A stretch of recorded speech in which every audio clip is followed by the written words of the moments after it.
రా. ఎందుకు కొడతాన్నావు?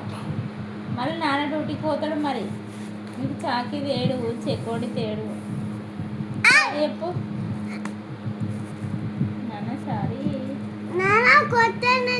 కొట్టద్దు కదా మరి. కొడతావా?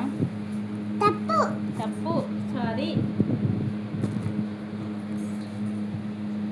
నాన్న. నేను అత్త